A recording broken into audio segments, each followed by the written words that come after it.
To even those unfamiliar with the Daniel Larson story, one can easily tell that something isn't quite right with Daniel. In fact, one of the most predominant themes within the Daniel Larson story relates to his poor mental health and general mental instability, with this mainly manifesting within his numerous disputes and encounters with the world around him, as well as his various delusions and fixations. It can also be said that his mental health is a driving factor behind a majority of his decisions and is definitely an indirect cause of his homelessness, police record, and his internet fame, or rather infamy. To say the very, very least, Daniel's mental health can be said to be a focal point within his overall lore, and what really makes his story interesting and stand out from the rest. However, what exactly is the deal with Daniel? What's his issue? These are questions that many of us have or have had at some point or another during our plunges into the Daniel Larson story. To say the very least, however, Daniel's mental health history goes much deeper than may be expected. Now, I went over some of this briefly within one of my last videos, A Brief History of Daniel Larson. However, I will try to make a condensed version of my findings from that video. With that being said, Daniel's upbringing was said to be quite turbulent during his younger years. Specific details are unknown regarding his early childhood. However, at age 11, Daniel was forced to leave his parents' custody and move in with his grandmother, Nancy Schimmer. Not much is known regarding the reason for this move. However, it's likely suspected in the community that either Daniel's parents, or namely his mother, were neglectful and abusive, or could not adequately care for Daniel on part of his various disabilities or mental issues. Whatever the case may be, one conclusion that we can come to regarding this could either be that Daniel's early childhood upbringing further exaggerated and manifested his pre-existing mental health conditions, or that these symptoms were present all along. Daniel's grandmother moved to Colorado to care for Daniel around this time, allegedly because she caught word of Daniel's living situation with his mother. Around this time, Daniel was enrolled at the Tennyson Center for Children, a special care home for abused and neglected children. It was also around this time that Daniel received an official diagnosis for his mental health conditions. Namely, Daniel was diagnosed with autism, ADHD, mental retardation, and bipolar disorder.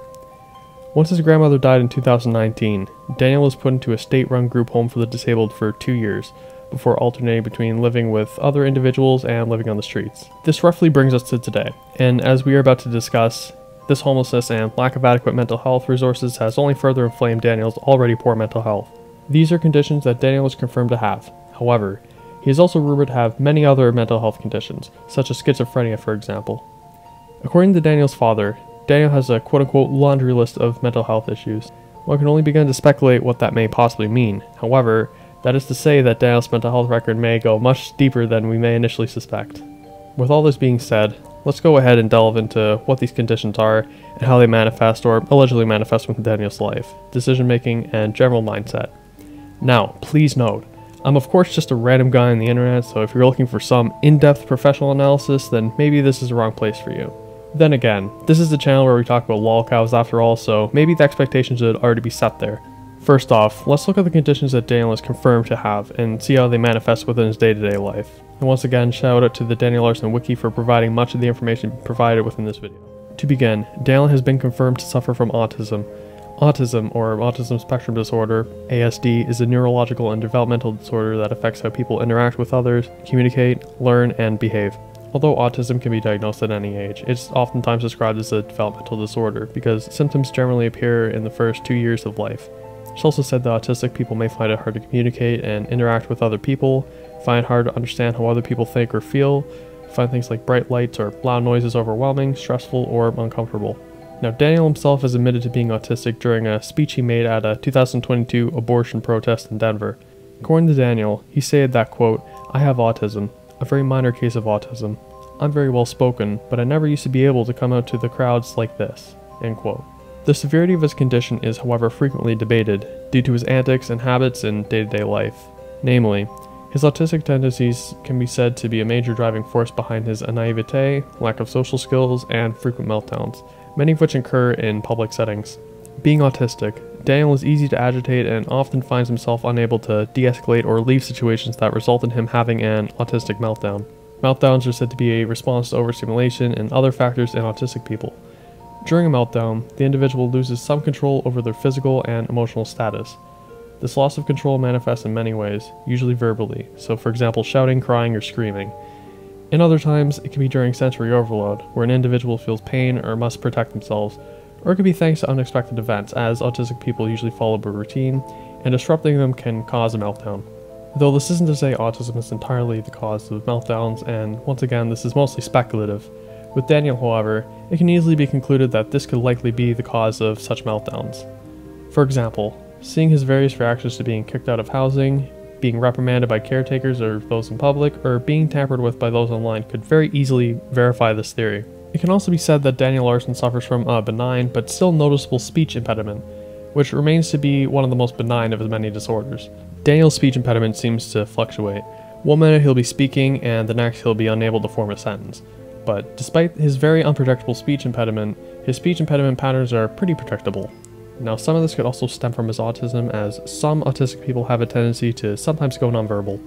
Daniel seems to have problems pronouncing his consonants, more specifically with his W's, replacing them for the R sound. So, for example, Daniel often may say the word question like question, or the word 20 like trenny. Though this is the least of his verified conditions, it is still frequently noticed by those online and could potentially be linked to his autism diagnosis, but once again, that is purely speculative. Next on the list of Daniel's verified mental health disorders would be his ADHD diagnosis. Briefly put, ADHD is a neurodevelopmental disorder characterized by inattention, hyperactivity, and impulsivity that are either impairing or age inappropriate. Observing Daniel, one can easily begin to see how these symptoms manifest themselves within his day-to-day life. This condition could be said to be a primary culprit behind his visible lack of financial skills and subsequent homeless situation. You see, Daniel receives money from one of two mediums. Either in part of his online influence from places such as Cash App and Cameo, he also has a lesser known trust fund supplied to him by his late grandmother. This trust fund is managed by Bob Proctor, who is sort of a mentor figure of Daniel's, in which we'll get to know a little bit better later within the series. Bob at times gives Daniel money from this fund to help him with his living expenses, and things such as food, clothing, medicine, and shelter. Oftentimes, instead of using his money for this, however, Daniel is known to frivolously spend on things he does not need, such as electronics he usually ends up destroying, or expensive meals, or noticeably his obsession with overpriced nachos, and also gambling, just to name a few things. As well, at one point while being homeless, Bob gave Daniel a lump sum of money intended to help Daniel buy new clothes. Instead of limiting expenses where possible on a limited budget, Daniel decided to buy some of the most expensive brands that one can imagine. So, for example, Daniel bought a single pair of expensive dress socks for $40. Yes, a single pair of thin dress socks, all while suffering from trench foot. Another example of Daniel's impulsive spending can be observed after he claimed to have made around $6,000 selling cameos, but however still found himself broke. Concerned, a viewer asked him how he blew through this amount so quickly, to which he replied to the comment claiming that he spent it all on motels. Now, it is also likely that this could be a partial culprit in his overall lack of hygiene and lack of care for himself, though this is admittedly a bit of a stretch on my end. Either way, you get the point. Daniel's impulsivity, namely in regards to his spending, has led him to an unimaginably dire financial situation and even outright homelessness. Likely, one could say that a possible culprit for this could be his ADHD-related symptoms. A third verified mental health condition that Daniel is said to suffer from is bipolar disorder. Put briefly, bipolar disorder is a mental disorder characterized by rapid and extreme mood swings, characterized by periods of depression, abnormal elation, and sometimes psychosis. This could also be said to be a major driving factor behind many of Daniel's public meltdowns. You see, another trait that Daniel exhibits is poor self-regulation and emotional control. It can very well be said that Daniel's temper is incredibly volatile, in which all of this put together concocts a perfect storm for some passionate and frequent public meltdowns. In fact, one can say that this paired with his autistic tendencies only inflames this even further. A good example of this could be observed during the May 17th incident, in which Daniel missed his bus heading from New York City to Orlando, where Daniel was planning to make income at Disney World somehow. This set off a chain reaction, causing an autistic meltdown. Daniel started by destroying a pair of headphones he was wearing, stomping on them, and then throwing them into the Hudson River.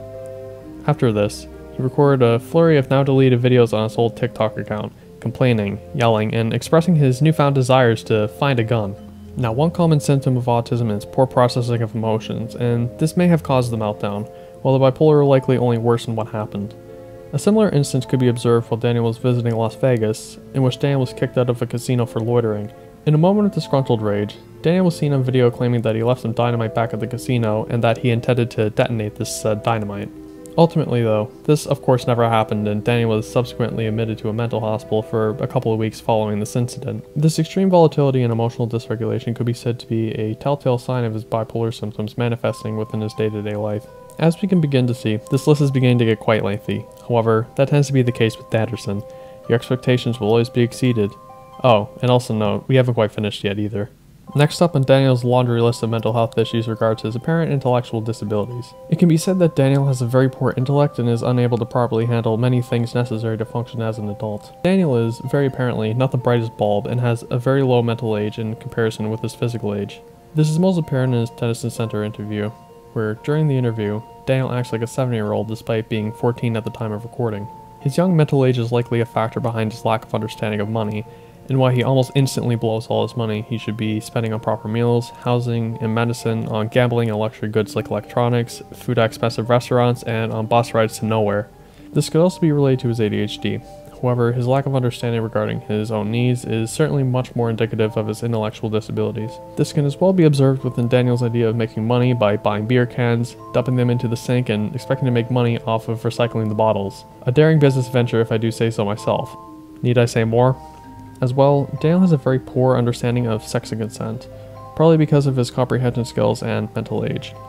This is definitely a factor behind his pedophilia, mainly his lack of ability to understand consent, which has been displayed to full effect during the Sleepy Joe incident, in which he filmed a man sleeping in a movie theater, intending to make a prawn video with the subject in question. This was admittedly on the request of one of Daniel's so-called managers, Krako, however still displays his lack of understanding regarding sexual matters nonetheless. Okay guys, so I'm about to make a porn video. This is gonna be awesome. Lastly, Daniel's been said to suffer from schizophrenia on many occasions. Put briefly, schizophrenia is a mental disorder characterized by episodes of psychosis, hallucinations, disorganized thinking, and delusions. Though this could also very well tie into his bipolar diagnosis and could be more indicative of psychosis, many of Daniel's delusions hold no grip with an actual reality. In fact, his illusions regarding himself and the world around him are another key facet that makes up his overall online persona. These beliefs are also strongly held onto and are affirmed with an overwhelming amount of certainty. A quick example of this could be observed within his imagined relationship with celebrity singer/songwriter Grace Vanderwall, whom starred on America's Got Talent.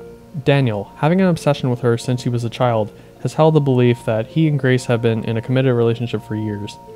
This, of course, holds zero bounds in reality and is entirely constructed within his own mind. In fact, he's never been publicly acknowledged once by the singer. Nonetheless, this is a belief that Daniel still holds on to this very day. As well, he has at one point held the delusion that he was running within the 2020 presidential election with an overwhelming amount of certainty. In fact, Daniel held a whole presidential campaign during this time, being largely egged on and constructed by trolls online. Lastly, Daniel holds the delusion of being a famous and successful singer/songwriter. This is partially why he holds the delusion of being a famous celebrity figure as well. However, of course, none of this is true. His music career, which he believes is legitimate, is in reality run by trolls, and is more of a construct built up for the lulz more than anything else. Of course, none of these delusions hold any ground of reality. However, most of these delusions were instigated onto him by those online looking for a reaction. What's even more shocking is that Daniel seems to believe in everything that he's told on the internet. Yes, quite literally everything. Though, this could also be a consequence of his intellectual disabilities or possibly autism taking things too literally, though that much is speculative. It has also been widely speculated that Daniel has some sort of anxiety-related disorder, as many have observed Daniel struggle to properly respond to tense situations, such as the Planet Fitness bathroom incident for example, in which Daniel was caught loitering and trying to sleep inside of a Planet Fitness bathroom. During the incident, Daniel repeatedly pleads for the employee to leave the bathroom for him to get out, and repeatedly claims that they are breaking the law and spying, though as many have said, this could also just merely be a symptom of his autism manifesting. This theory regarding schizophrenia was also somewhat confirmed after Daniel was prescribed Latuda, after his 2-week mental health hospital visit for threatening to blow up the previously mentioned casino with dynamite. Latuda is an antipsychotic medication used to treat schizophrenia and bipolar disorder, so it is likely that this was prescribed to him to help him deal with some sort of psychotic episode. Though again, this could also be in relation to his bipolar diagnosis, so again, this is purely a speculative piece of evidence. As we can begin to see, Daniel's so-called laundry list of mental health issues can be said to be a contributing factor to his overall behavior. With a turbulent mental health history, odd beliefs and delusions, as well as constantly being exposed to the peering eyes of the internet, one can begin to see why Daniel is the way that he is. This is, however, not meant to pose as an excuse for his actions, but merely an explanation to try to understand the inner workings of a man so far gone. As well, some may call much of the content within this video armchair-esque, however, I'm only reiterating what's been confirmed as true, and backing it up with connections made by others as well as myself. And if speculative or untrue, well, I have likely already clarified so earlier. Speculative or not, it can be interesting to observe what may be going on with a character like this, and no matter what, it makes us all wonder to a degree what may be going on. Once again, I'm not a mental health professional, I'm just simply a guy on the internet with too much time on his hands. Now with all this being said, I'd like to thank you once again for the view. Now, there may be another video or two purely of prerequisite content regarding Daniel's general behavior, upbringing, and prominent traits. However, as of right now, this should be the final video of just filler content. Next up, we'll begin to take a look into Daniel's TikTok career and dive deeper into some of his most notable and interesting instances. With that said, I would absolutely love to take you along for the ride. Take care everyone, peace.